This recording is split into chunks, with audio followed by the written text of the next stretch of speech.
Halo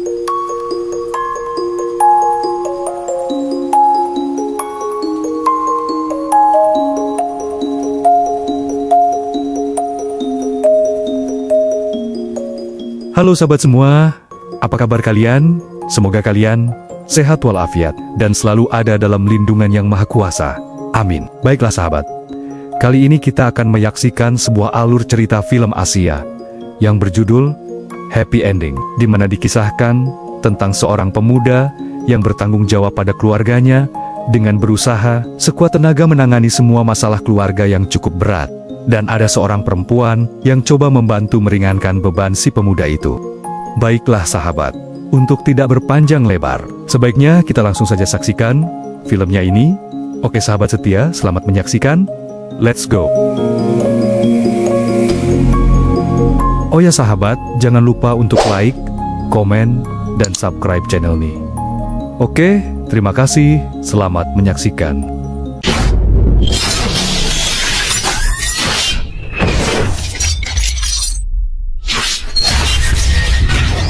Di awal cerita, terlihat seorang pemuda berpenampilan nyentrik, berkacamata juga, sedang berada di sebuah rumah sakit, di mana sang ibu si pemuda itu sedang dirawat, karena sang ibu mengidap sakit jantung yang memerlukan perawatan di rumah sakit itu. Sang dokter mengatakan padanya bahwa peluang untuk hidup sang ibu sangatlah tipis. Juga usia sang ibu yang sudah sepuh, membuatnya terlihat semakin lemah.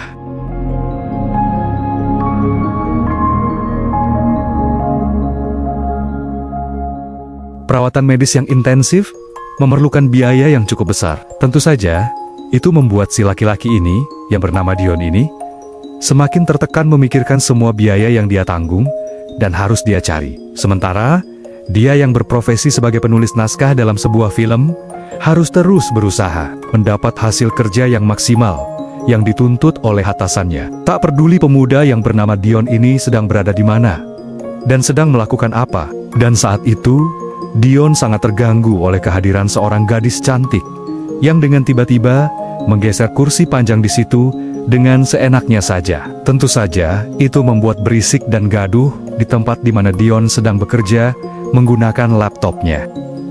Namun entah mengapa, Dion tak berani menegur si gadis manis itu untuk diberikan peringatan. Dion hanya bisa diam dan melanjutkan pekerjaannya.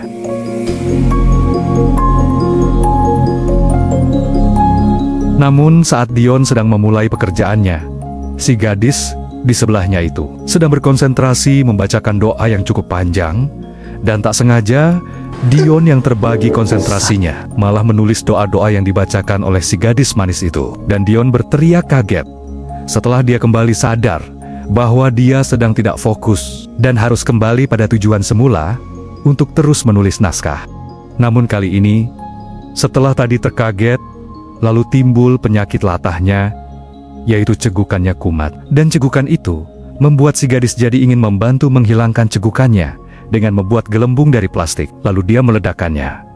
Dan hasilnya, cegukan Dion pun hilang. Dan semenjak dari kejadian itu, Dion dan si gadis manis itu menjadi semakin dekat.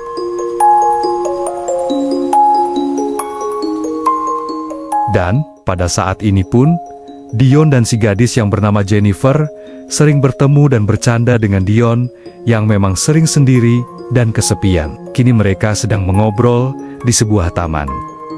Saat itu pun mereka saling berkenalan, Jenny yang berprofesi sebagai guru musik, dan Dion memperkenalkan diri sebagai penulis naskah film. Rupanya Jenny sangat suka dengan profesi Dion yang seorang penulis.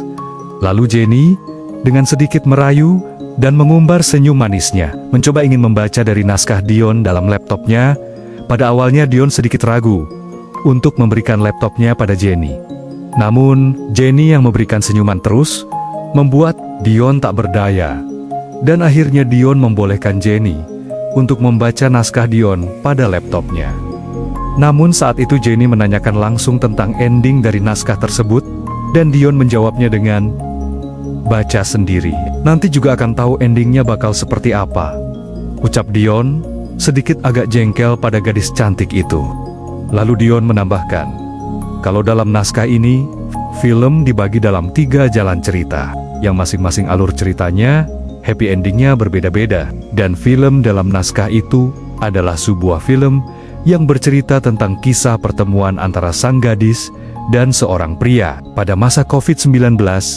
Yang berperan sebagai protagonis adalah orang yang bernama Com Kite. Dia adalah seorang pekerja kantoran yang baru saja mendapatkan taruhan judi online dengan sesama temannya. Namun temannya itu membuat permainan baru lagi, yang membuat si Com Kite harus berada di apartemen itu selama 2 minggu lagi, sambil menunggu masa karantina. Dan judul dari alur cerita pertama adalah Kisah Seseorang di Seberang. Sambil menunggu masa karantina COVID-19, Com Kite menyibukkan diri dengan melakukan apa saja. Dan saat dia mencuci pakaian, dia merasa kehausan. Dan dia pun segera memesan teh es melalui drone yang dikendalikan di rumah temannya itu. Namun entah mengapa, si drone itu malah mendekati seorang perempuan yang sedang menjemur pakaian. Dan dia hanya menggunakan handuk saja. Jelas saja, drone itu sangat mengganggu si wanita itu. Karena mengganggu, si wanita memukul drone itu sampai terjatuh. Com Kite yang melihat kejadian itu jadi tidak enak hati sama si perempuan itu. Dan kejadian itu Com Kite ceritakan pada temannya itu. Mendengar cerita dari Com Kite, sang teman akhirnya merubah taruhannya menjadi ditambah lagi. Dan yang diperebutkannya adalah Com Kite harus mendapatkan cintanya si perempuan itu dalam waktu 2 minggu saja. Saat itu, Com Kite mencoba meminta maaf pada si perempuan itu dengan cara mengirimkan makanan dan secari kertas yang berisi kata-kata permintaan maaf dari Com Kite. Saat si gadis mendapat kiriman dari Com Kite melalui drone-nya, si gadis itu yang bernama Jinjing, yang baru saja putus dari pacarnya karena dia diselingkuhin pacarnya, menerima kiriman dari Com Kite. Jinjing merasa senang dan entah mengapa hatinya menerima Com Kite ke dalam pikirannya. Padahal baru sepintas melihat pemuda itu dari kejauhan, dari seberang rumah apartemennya. Tapi entah mengapa, perasaan bersalah Com Kite menjadi muncul. Dan dia segera akan mengatakan pada Jinjing, kalau perasaan dan isi surat darinya itu hanya sebuah permainan untuk memenangkan taruhan. Jadi Com Kite sekalian minta maaf pada Jinjing yang telah mempermainkannya. Mendengar penjelasan dari Com Kite, Jinjing langsung marah besar dan menampar wajah Com Kite dengan kerasnya. Saat itu, Jenny yang membaca alur cerita dari naskah Dion ini menjadi kecewa dengan akhir cerita yang tidak menyenangkan. Namun Dion menjelaskan pada Jenny kalau jalan cerita tidak selalu diakhiri dengan happy ending terus. Karena pada kenyataannya, dalam kehidupan ini, hidup berjalan mengalir seperti air. Ada yang berakhir dengan kesenangan, ada juga yang berakhir dengan kesedihan. Sementara Jennifer semakin penasaran pada alur cerita berikutnya. Dan Dion pun melanjutkan kisah alur cerita film berikutnya. Pada cerita tadi, saya memang lebih memilih akhir yang tidak happy ending, ucap Dion dengan tenangnya. Dan cerita berikutnya yang kedua adalah Di Sebelah Rumah, di mana dalam kisah alur cerita ini menceritakan tentang seorang pemuda yang masih bersekolah, menyukai pada gadis yang bersekolah sama dengannya. Dan juga gadis itu adalah tetangga dekatnya, dia bernama Chayen, sedangkan si laki-laki itu bernama Pierre.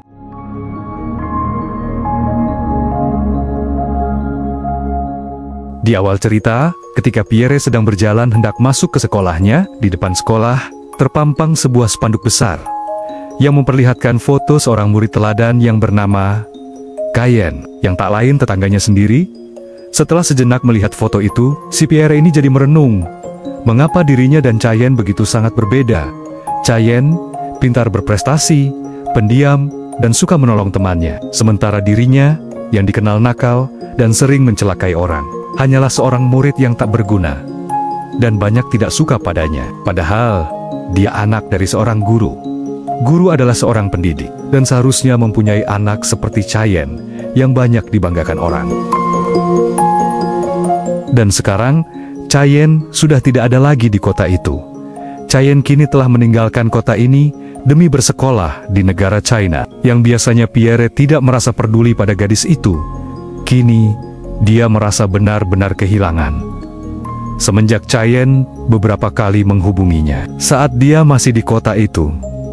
Dan Chayen pernah bilang kemarin kalau dirinya senang bisa mengobrol dengannya, saling curhat. Tapi semua hanya singkat dan sekarang tak pernah ada lagi berita tentang diri Chayen. Setelah beberapa minggu tak ada kabar dari Chayen, malam itu Chayen menghubungi Dion. Yang memang pada saat itu Chayen meminta tolong pada Dion agar sering berkunjung untuk menemani nenek Chien yang sering ditinggal sendirian oleh ayahnya Chayen keluar kota, sementara ibu Chayen sudah lama meninggal dunia. Saat Chayen masih balita, mendengar Chayen yang meminta bantuan pada Dion untuk menjaga neneknya, Dion pun menyanggupi. Dan mulai saat itu juga, Dion pergi ke rumahnya Chayen untuk segera menemani neneknya, sambil memberikan sedikit makanan ringan untuk neneknya Chayen. Ternyata Dion yang merasa sangat senang setelah sering bersama neneknya Chayen, dan Dion pun semakin hari semakin akrab dengan neneknya Chayen, dan mereka berdua sering terlihat tertawa dan bercanda berdua. Dan semua kejadian Dion yang sudah sering menemani neneknya Chayen, Dion ceritakan semua pada Chayen. Dan Chayen pun menjadi sangat senang mendengarnya, dan tak lupa mengucapkan rasa terima kasihnya pada Dion. Sahabat setia, sebenarnya sejak lama Chayen selalu memperhatikan Dion dengan diam-diam. Dari dulu, Chayen sebenarnya sudah merasa suka dan sering melihat Dion dari dinding sebelah di rumahnya. Memang selama ini Dion tidak merasa diperhatikan oleh Chayen. Dan saat sekarang, ketika Dion begitu perhatian pada keluarganya, Chayen jadi semakin suka dan sayang pada Dion. Dalam kisah alur cerita film yang kedua pun, terlihat Jennifer tidak merasa puas dengan akhir ceritanya, di mana dalam alur film ini, ujung ceritanya sangat menggantung. Dia pikir bakal diakhiri dengan happy ending. Ternyata menggantung. Baiklah sahabat, untuk alur cerita berikutnya adalah alur cerita film yang berjudul Seseorang yang Dibenci. Di awal cerita dikisahkan seorang kurir, pengantar jasa pengiriman yang memang suka balapan, yang bernama Aot. Jadi si Aot ini sedang berada di jalan, dan di sebelahnya adalah musuh balapnya, yang selalu memenangkan adu kecepatan dengannya. Aot baru bisa mengalahkannya 1 kali, sementara Aot sudah 4 kali kalah dari musuhnya itu. Dan pada saat ini, Aot bertekad dengan sekuat tenaga dan konsentrasi pikirannya harus bisa memenangkan pertarungan di malam hari ini, demi menjaga nama baik sebagai sesama kurir dan sesama harga diri seorang pejantan sejati. Namun, pada malam ini pun si Dion mendapat musibah yang cukup serius, di mana Dion yang terlalu berkonsentrasi ke samping, melihat musuhnya yang memang telah sedikit meninggalkannya. Dengan tiba-tiba di muka jalan, ada sebuah truk sampah yang sedang berhenti menaikkan sampah, di mana Dion yang sudah tidak seimbang, menabrak truk sampah itu. Dan Aot terlempar masuk ke dalam bak sampah mobil itu.